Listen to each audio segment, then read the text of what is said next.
Hello, my name is Lauren, and my name sign is formed with an L on my forehead like that. And today I want to discuss with all of you deaf education. I've been involved with deaf education for many, many years. Being deaf myself, I grew up in the system and went all the way through kindergarten through 12th grade.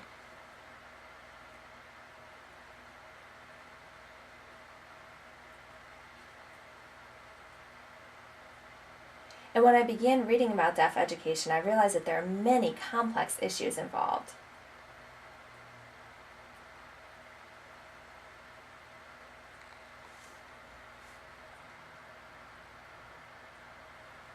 Many deaf students struggle and struggle, and they are failing and they are not doing well.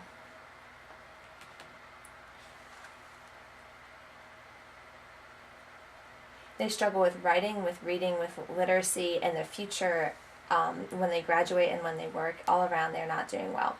And so in training teachers, there's big concerns about deaf education and about revamping the system and changing it so that it can be successful for deaf children.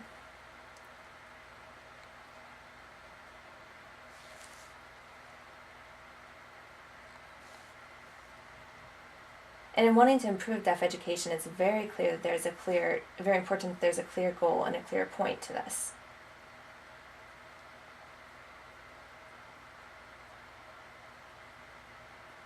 The problems must be resolved and improvements must be made. So I began to look for an answer to the problem to deaf education and what the best problem would be. So I decided to survey people. I asked them about their growing up experience being deaf and the struggles that they had and their feelings about the deaf education system.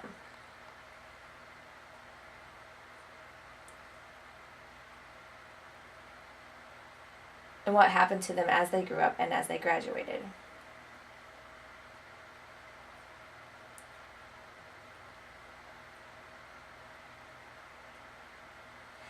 And every deaf person I asked had the same old story. Starting from way back all the way through, their story is the same. There was nothing new at all.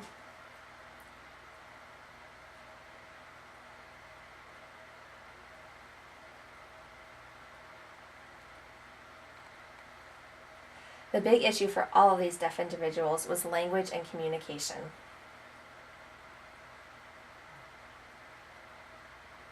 Now, I know that this is a popular hot topic and argument about language and communication that has never ended. It's a huge discussion. But when looking at deaf people and at their complaints, they all centered around this discussion. So for a person who was born deaf and then enters the classroom for the first time,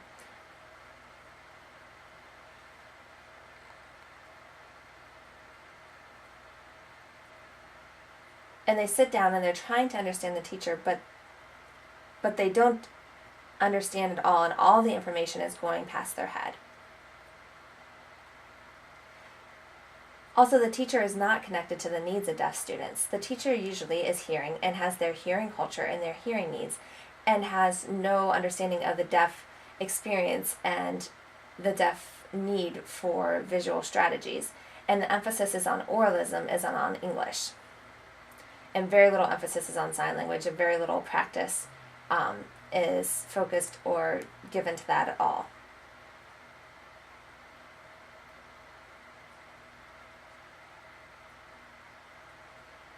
And the deaf people that I surveyed, when I asked them, did you love school growing up? Often they had a very negative response to that. Their experience itself was negative. They had basically made it by the skin of their teeth and suffered a lot through that. There were a few people who had good teachers or who had amazing support throughout their education, who had an environment that just agreed with them and worked really well for them. But really the large majority of deaf people expressed that they just felt like they failed and struggled all throughout the years. And it's really important to look at that large majority and to figure out how we can improve it for them to make their experience more successful. And really, again, this point, the main issue is language and communication.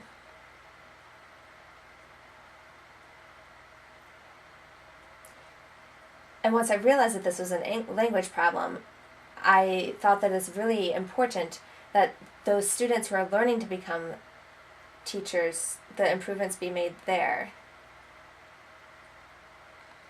And so I began to research different teacher training programs. And I researched 60 different colleges and universities and all of their programs, and I collected information from all of them during my research and looked at what is required of students who are wanting to become teachers, what types of things that they study. Many of the programs focused on oralism, they focused on audiology, and yes, on language, but the program said little about sign language, and as I looked through all the programs over and over and over again, they did not require sign language. It was not something that the student teachers had to take up.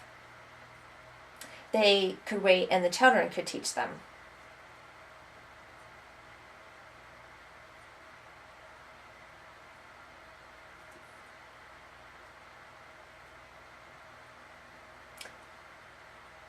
And then also I looked at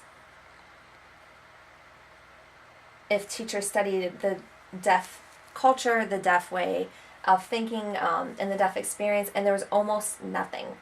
There was really nothing in these programs that studied that at all.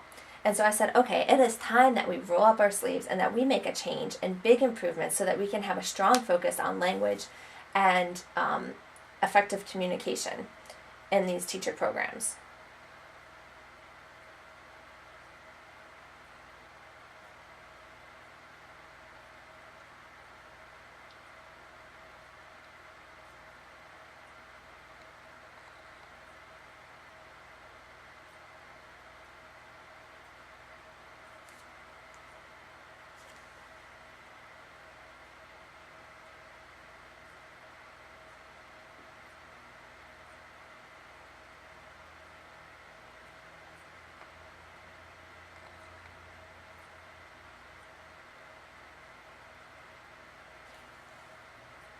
And there's a very strict school for hearing children and for those learning English, but when it's connected to deaf children, the system is just weak.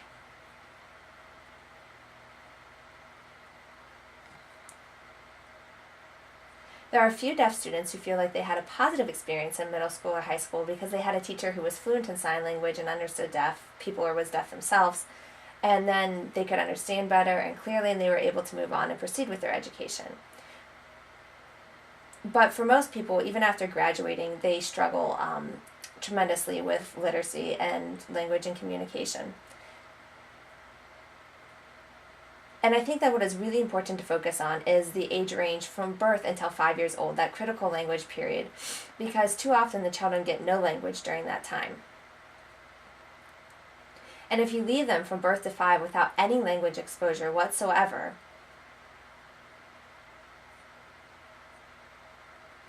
through all those years, their mind, the children are going to get flexible, and their ability to understand and learn the rules of language is going to disappear, and their mind is going to shut down and become kind of in a lockdown state where they're not able to learn that. And then they get to be 6 or 7 or 8 and they enter school and their mind is not ready to learn language, and they grow up to be adults and struggle their entire lives with this. When they're young children, at the age of birth to 5, the synapses in the brain are firing and they're ready to learn language and make those connections, and they're ready to go. And that's the critical period. But what happens so often is a deaf child is born to hearing parents, and language is postponed, and the child is growing up without language as the parents debate about philosophies and decisions and talk with different professionals about their deaf child. So really what is crucial is that we come back to this critical language period between ages 0 to 5 of children, and that we focus on that for deaf children, so that deaf children can quickly get involved in the deaf community and start learning language. So that immediately when a deaf child is born, that they can be exposed to language, and then I think that the system of education could be more successful.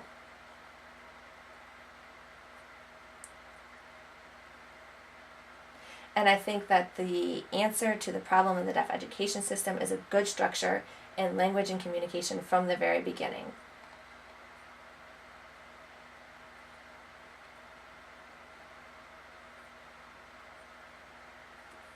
And my hope,